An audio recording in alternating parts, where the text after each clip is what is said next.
Tere Figueras Negrete. Hey, thanks for joining us, Tere. Hey, Michael. Good to see you. So first, tell us about the big picture of the Miami Foundation and what it does and some of the events that you're going to be working on.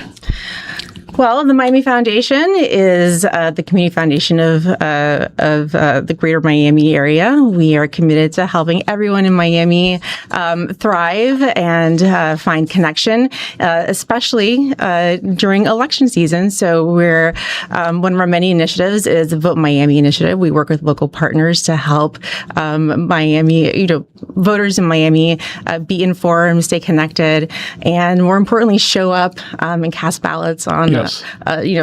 During especially the August and that's coming primaries coming up. Yeah, right, it's right around the corner. Absentee ballots already went out to everybody, and to remind everybody, you have absentee ballot, then you have early voting, and then you have the last day of voting, not the only day, but the last day of voting. Right. And this is in the primary. There's going to be a runoff a couple months later. Right. And you were at the Herald for a long time, for 20 some odd years. Not quite. I was there about 15 years. 15, 20. Yeah, 15. Well, round up to 20. Yeah, exactly.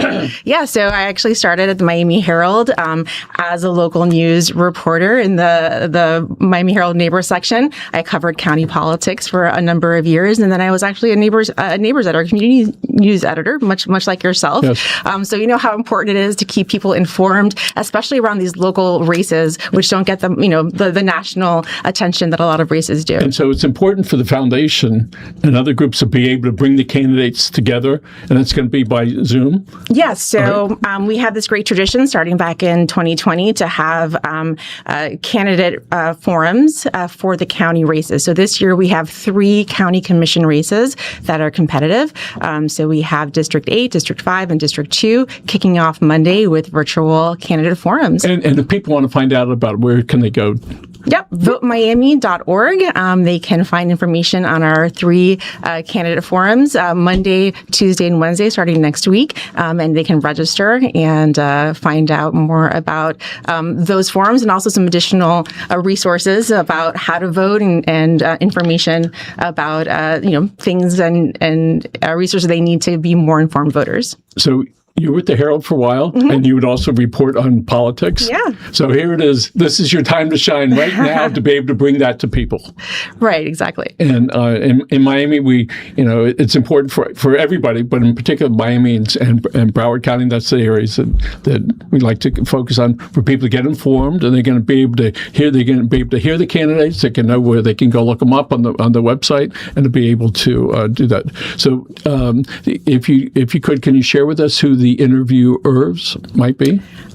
Sure. So to be clear, these aren't debates. So these are forums. So it's really a chance for candidates. All the candidates on the ballot are invited to come, and we work with our nonprofit partners to think through and present questions that are going to be critical to not only the district voters in those geographic districts, but also these are the people who want to lead our county into the future. So what are the pressing questions that are going to be top of mind to voters? So things like affordability, transportation, climate, and resilience.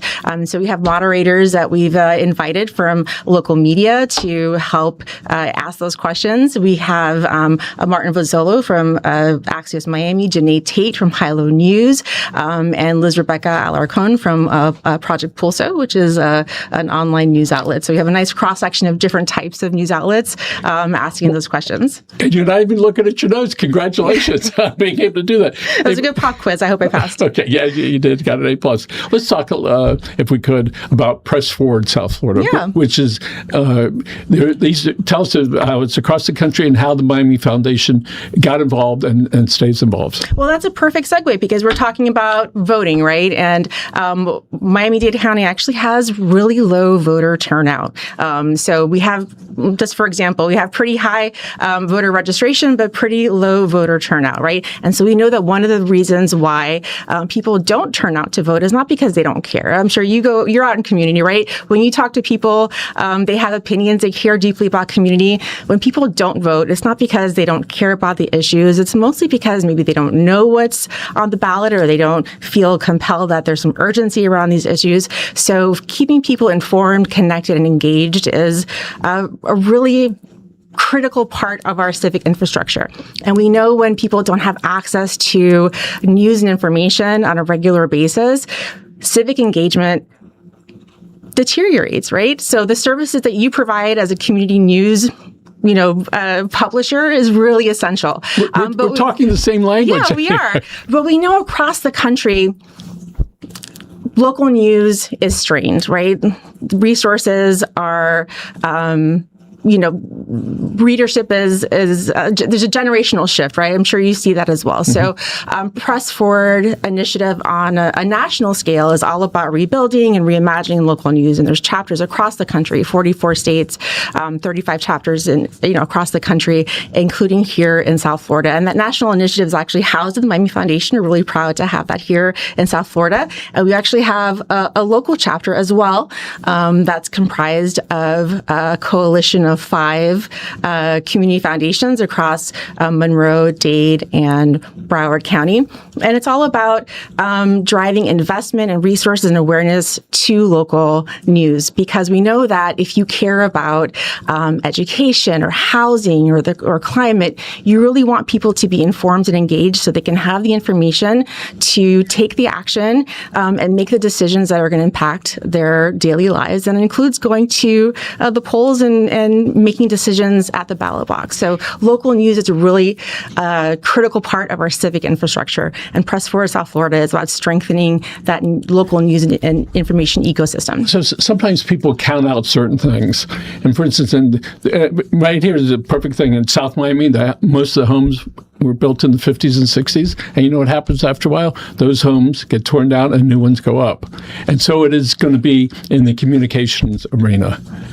That the way everybody used to give news and receive news is different today, as it will be in the next 5 years. People ask me, how we managed to succeed. I said, well, we followed the Wayne Gretzky rule, which is go where the puck is going, not where it is. And so it is with life. And your passion that I feel from you, where does that come from? That's a great question. Thank you for asking that. If you cut me, I'm going to bleed, news ink, and I'm sure you probably have the same blood type that I do, right? I'll share my grandfather. I'm a child of exile. I'm a child of Cuban immigrants. So I don't take the First Amendment or access to voting very lightly. I think that it's a privilege to be able to live in a society where we can express those freedoms. And I think that's something that was instilled in me really young as a value in my family. And I'll share that my grandfather, who passed away many years ago, my mom's dad, wanted to be a journalist in Cuba and couldn't. He grew up in poverty on the island, and even before the revolution, that was like a dream that he just couldn't achieve. But he always had a love for journalism. And when he came to this country, really worked hard to give his children a really great life. He was a janitor in Miami-Dade County Public Schools for decades. Could afford very little in terms of luxuries in life, but the few things that he did treat himself to was he'd have a cigar and a Miami Herald. And I remember going to his balcony on 8th Street, and he'd smoke a cigar and read the Miami Herald and pass the sections down to me and quiz me on the news. And this is the 80s. We didn't know about secondhand smoke back then. So I'm sure I ingested a lot of cigar smoke in my childhood, but that was okay. But he'd always tell me about the importance of journalism and quiz me on the news. And I always had a deep understanding of how cool that was, right? And so as I grew up, I just, some kids admire, superheroes with capes, but talking to my grandfather, I just understood that those people with capes, were journalists. What a thrill it must have been for him to share with his granddaughter it wasn't just the news, it was generational, meaning the times where it wasn't a free press, and they had the opportunity to sit there with a cigar and maybe a mojito over there and share that. And certainly... It was a cafecito, not a mojito. It was like early in the morning till early on a Sunday, but yeah. So, I'm going to get a call from my mom to just correct the record. Sorry. So my father was on Channel 7 as a co-anchor. He had a radio show on WDR for years. And when he took me when I was pretty young, he took me to St. Augustine's for when the marches were going on. And he was a reporter. I'm standing there. I don't know. I guess I was 6 or 10 years old. I remember it was like yesterday. And I'm thinking, why does he want me here? He wants me to understand what's going on. And I asked him a lot of questions about the races that were going on. And here it is, decades later, because that one experience, I realized how important it was for him to be able to share that, so that story could be told on and on. And so often when I'm in front of a microphone, I remember seeing him on radio, and I go, this is wonderful. All right, he's floating around back here someplace. So your passion really, is marvelous to be able to hear that. So let's hear a little bit more about Press Forward. And you want people that are in the media, whether it's just a digital component or magazines or newspapers or TV, to be involved. So how could somebody be a little bit more involved with that? Well, we are almost to the deadline. Our first grant making opportunity. We had launched our open call for proposals for if you're in the media, local news rather, here in South Florida. We have a opportunity to apply for grants. That deadline is actually Friday, and this is going to be our first cohort of grantees for local news here in South Florida. It's the first time we're giving grants to local news here in South Florida. So that's it's actually a nationwide shift for community foundations to really think about funding local news as a part of civic infrastructure, because we've had national foundations supporting news, but thinking about local news as part of the civic fabric. So we're really excited to see who's going to be applying, and then when we share and when we have our first round of grantees and make these announcements, I think it's going to be a really great opportunity to support and shine a light on these important local news providers here in South Florida, and really strengthen not just individual news outlets, but the larger news information fabric. And then big picture, we're hoping to provide training, capacity building, and opportunities to build connection and community within the news community here in South Florida as well. I was at one of your meetings up there a year or two ago. So I wind up sitting next to the gentleman from WLRN, and we pick up some of the stories. All right. And then we had an event here about 6 weeks ago, and I forget, he's going to kill me. I'm going to forget his name. He's the new general manager over there. I think that's it. And he was here. All right. And I said, well, come on through. We talked for a while, and my son, who's 40, he's involved in the advertising arena, recognized his voice and came over and introduced himself. And he says, sir, I walk by your office all the time. He says he lives on 2nd Avenue, right downtown, and he walks by the building down there. And to see that camaraderie that happened in that room, that moment, all right, I think there are probably 25 or 30 maybe in that room, and another 25, 30, 40 online. It was a wonderful feeling. And last year, maybe it was the year before, when I went up, after we were nominated for an Emmy, and I was in a room with 850 journalists. And I said, thousands of stories got told by these people that are here. It really, I'm even getting goosebumps. I said, thousands, many thousands. And I said to myself, sitting there, what are you going to do? To myself, what are you going to do about this? All right. And I said, this is one of those NC moments, no choice moments. And the story we did was on a Jewish soldier who wound up part of the Allied troops have released the kids from concentration camps. I said, I know what we're going to do. So we went and we interviewed here 7 Holocaust survivors. That's not going to be around much longer group. And one of the things that stands out, this gentleman, he was pushing 100. He was wearing a jacket. he pulled up his sleeve like this, and this is how he sat the whole time with his number right there. And that all was triggered by being around other journalists. And I go, this is it. And what a great thing that was. And in a way, when I was sitting there in that room with other journalists and recognizing some of the people, it was a real thrill. People from all over the world were sitting in that room. And it was a real thrill. So my hats off to Miami Foundation and Press Forward. The press is not pushing folks. That's like, media type of thing. Certainly one of the things that people are suffering from is when they say, I don't believe the press anymore. I said, well, let me ask something. Do you believe Channel 4, 7, 6, 10? Well, yes.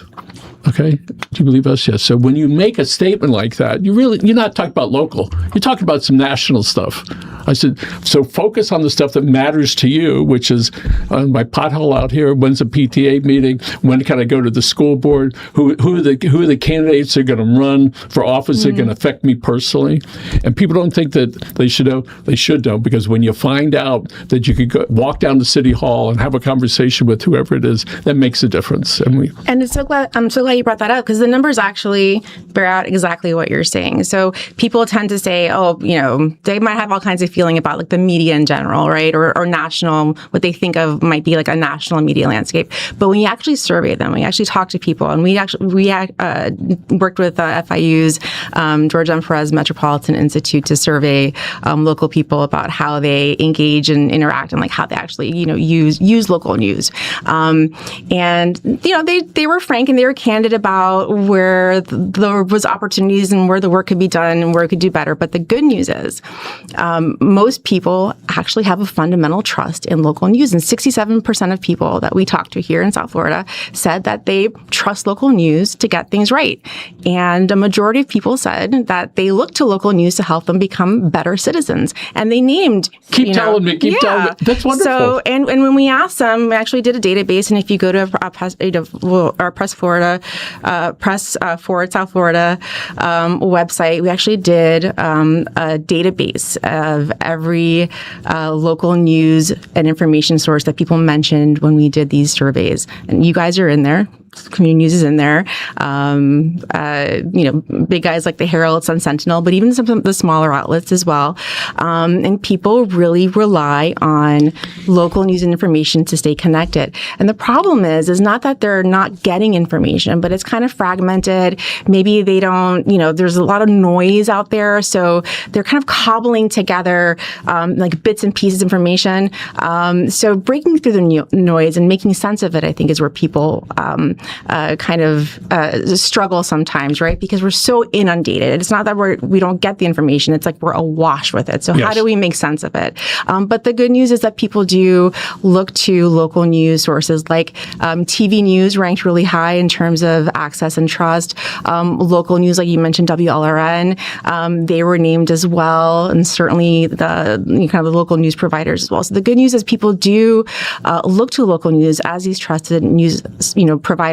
But they wanted more from it. They wanted to see more representation, more certainly coverage of hyper local and a lot more municipal coverage, right? So you guys have, kind of your imprint in different municipalities in different parts of the county. But there's 34 municipalities in Miami-Dade County alone, and Press Forward South Florida is actually Monroe, Dade, and Broward. Mm-hmm. I worked at the Miami Herald. I worked at the neighbors section. A lot of affection in this community for like the dearly departed neighbor section, right? Even in its heyday, we weren't covering all 34 municipalities. So there's a lot of work to be done to ensure that all these municipalities are getting the information on like city budgets and elections, right?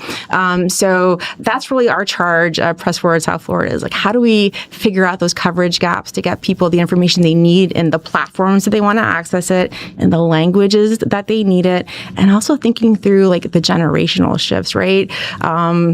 I have a 14-year-old and a 12-year-old. So I'm thinking about what is the information that they're going to need in a few years when they're getting ready to vote. Like, how are they going to need to be accessing information so that they're informed and engaged voters? Because I don't know about you, but I want to make sure that we have a healthy, thriving greater Miami, so that they're well positioned to take care of the things that need to be taken care of when I need to be taken care of in my old age, right? Yeah, when we think of all the huge businesses that are moving to Miami, I mean, it's monstrous, the kind of changes that have been taking place, that at some point they're going to need to be able to have a conversation with one of their bosses or one of their colleagues that they need to start thinking about down the road.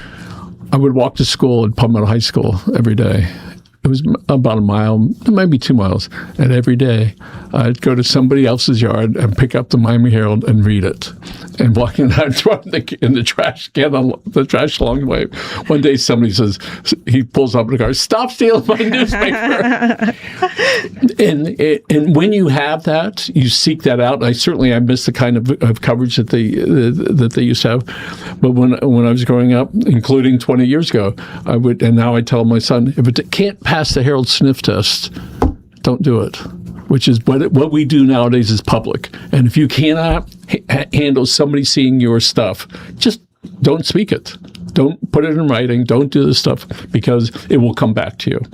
And so our hope is that, that we can continue being more involved, and I hope to be more involved with the Miami Foundation. And that all it took was that moment where I went downtown to your place and I'm sitting there.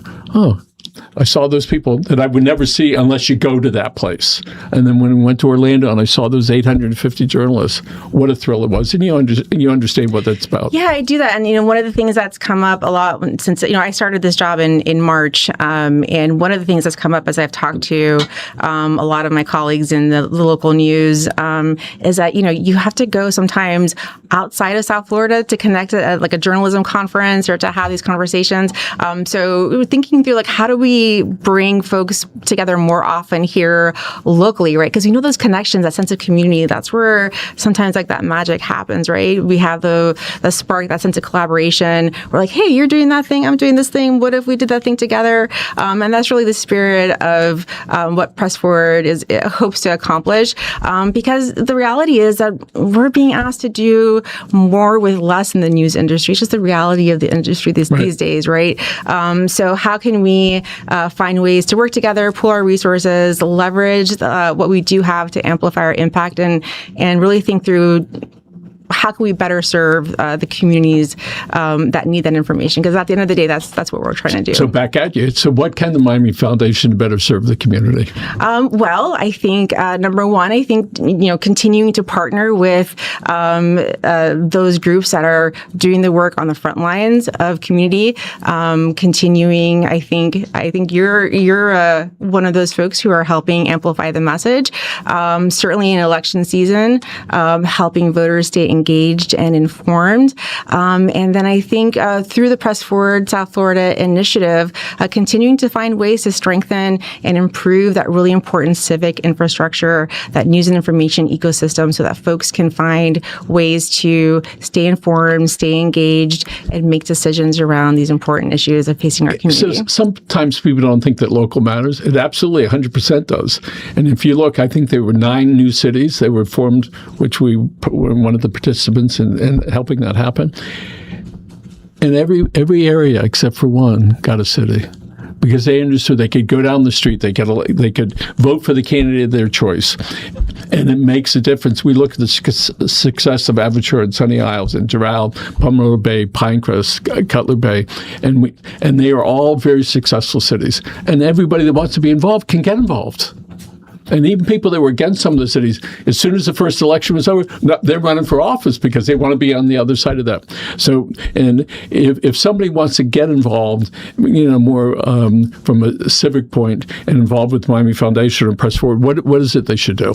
Well, when you look at, I'm going to pull the camera back a little bit. So when you look, you mentioned some really good kind of wins for civic engagement. When you look at some of the ways that you measure a healthy, thriving community, the ways that you look at the kind of the metrics of civic engagement are things like, is that community have a high number of people that are volunteering? Are they involved in civic engagement, like being part of organizations, right? Are they also inclined to help their neighbors? Are they donating, right? All of these things are part of how you look at the overall health of a community. And certainly voting numbers are part of that, but that's just one part of the things that you look at. So how can you help support your community be more engaged, more involved, and have, like more of a voice, more of a bias towards action.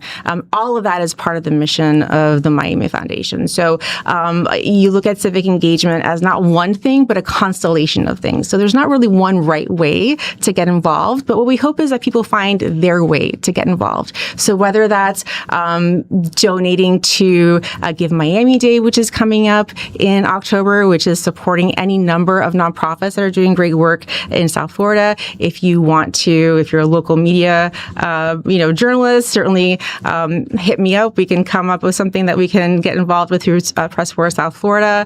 There are ways that you can also donate your time, volunteer in any number of nonprofits. So, and even like we talked about the importance of communicating to your kids, passing down that legacy of values.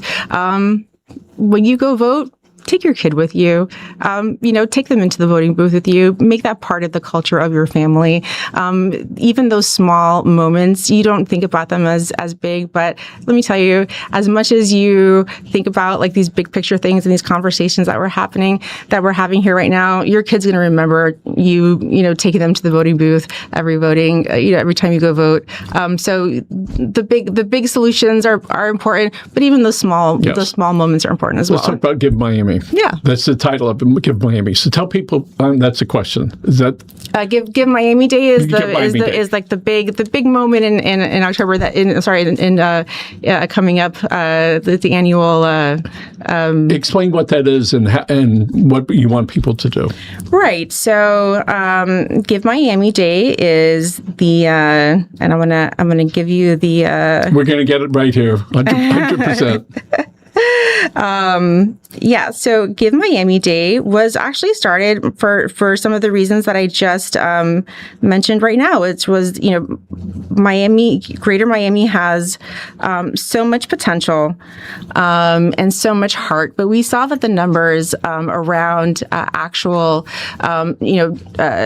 charitable giving were down compared to the rest of the country, and that that's out with us. We wanted to turn that into something positive, and so Give Miami today is this year is November 19th, 2026, and nonprofit registration for those local groups that want to raise money through Give Miami Day opens August 3rd. And that is Miami's most generous day of the year where you can donate to any number. How, is it 10 years almost? So more or less. Yeah, I think you're putting me on the spot on the actual, That's right. actual day, but yes. So Give Miami Day last year had its record number of donors. It was 60,000 individual donors. Okay. So Give Miami Day, if people save up for whatever period of time, we're going to, on that day, Miami Foundation's hosting is give money to your favorite charity. And your favorite nonprofit. And you give it to it. These are vetted nonprofits that you can donate to through our platform. And really it's an opportunity for you. Everyone gets to be a philanthropist on Give Miami Day. And really it's a great way you can support any number of nonprofits through our platform. And really it's a chance to shine a light on a cause that maybe you care about. And if you are an ambassador or a board member or a supporter of a nonprofit, even a local PTA, you can raise money through that. So I'm curious, do you have any, what are causes that are close to your heart that you're excited about? Be strong, all right? Be strong, okay. Tell Michelle Shirley, there you go, Michelle. Okay. So we do a show with her, and so I really liked her personality. And they have a game, I think it's called Yak, which is these cards that you sit down with your family and then you ask each other the questions. my grandson said, I'm not playing that with you guys. It's too personal. We probably have, we understand greatly the kind of pressure there is on these not-for-profits, especially last year, and they're still sort of facing it, that these charities need it. And a lot of people don't understand. If you are broke, 100% broke, and you are homeless in Miami-Dade County, somebody could take your hand and get you help. And that's one of the challenges. People don't know that, and then, of course, they don't want to go in. But the reality is there are plenty of agencies around that do that, and they need your money.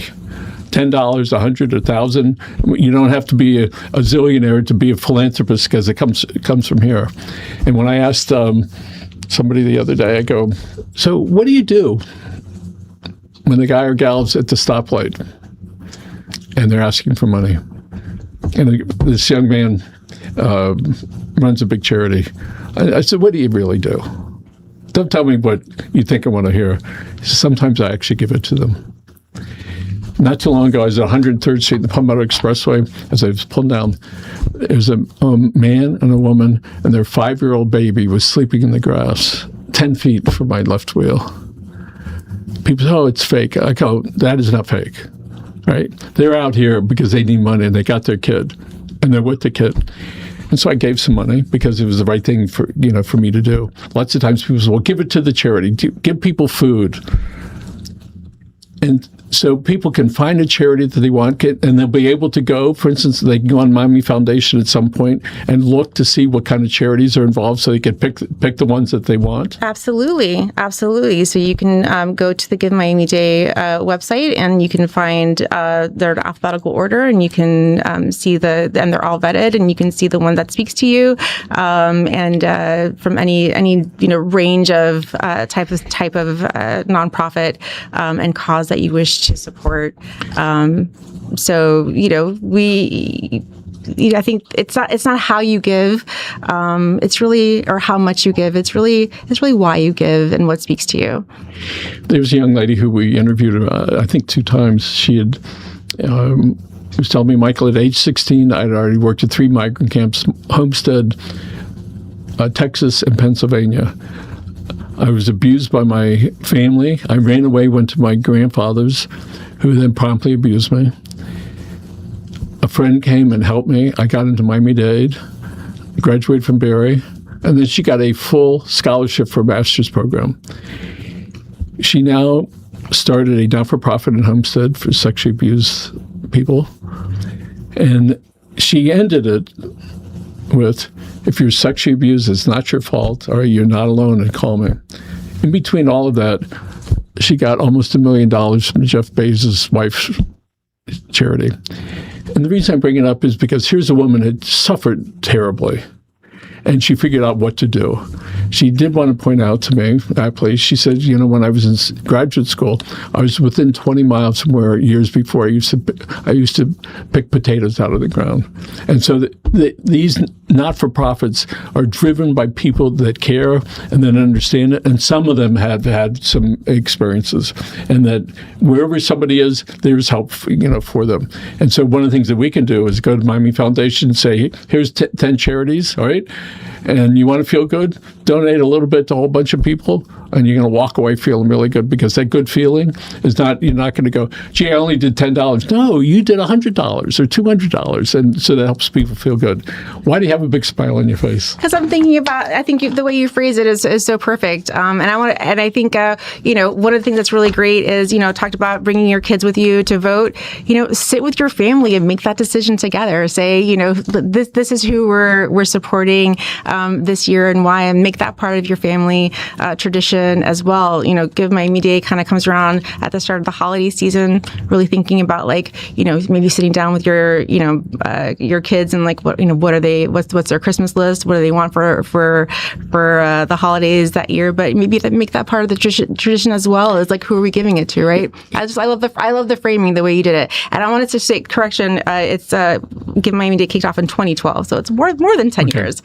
And it's good for our children to understand that giving is I got to tell you, I think it's a requirement. I just, it's not like, it's like actually me being in this business. No, this is more than passion. It's way above that. It's our responsibility to do that. So we've got about a minute left. Yeah. And I want you to think about somebody and some buddies that have really helped you a lot. All right. Maybe they're mentors. All right. And then see this camera right over there? I want you to look right in and thank them if you want. If you want to name them, go ahead. If they're still with us, great. If they're not, feel free to do it. You're on. Look over there. It's like a gratitude moment? Yes. Oh my gosh. All right. Well, I think today I'm going to give gratitude to my first journalism professor at Miami-Dade College, which is where I got my start. And his name is Merwin Seigel. And he actually was also a copy editor at the Miami Herald. So shout out to Professor Merwin Seigel, formerly of Miami-Dade College. And shout out to all the alums at Miami-Dade College who've also gotten their start and worked their way up. So there you go. That's Wonderful. my gratitude moment. And you mentioned about Miami-Dade. I was in a class many years ago out there, and I was failing. And the teacher comes over to me. What's going on? I tell her. She said, I got a special class for you. It's okay. We go to her office, which was 2 desks. And she says, what's happening? I said, when I start to write, I get frustrated. I pull that paper out of the typewriter. So, it was a long time ago. And she said something. So that was 60 years ago, almost. So, Michael, why don't you do this? Next time you get frustrated, just stop and pause for a moment and then start again from Miami-Dade College. And that's just the way it is. And it's a lot easier to delete it today than it used to be. Tere, thank you so much for being here. We appreciate it. And again, folks, if you want to reach Tere, you can call it the Miami Foundation. And remember that it's Press Forward. And then South Florida. Yep. And we have coming up Vote Miami forums starting on Monday. Okay. And then in November, we have helping raise money for the charities throughout South Florida. Yes. Give Miami-Dade. Okay. Let's look right over here to the smaller camera. Folks, thank you for joining us. And my brother Grant and I subscribe to the Disney rule, which is when you hug someone, don't stop until they do.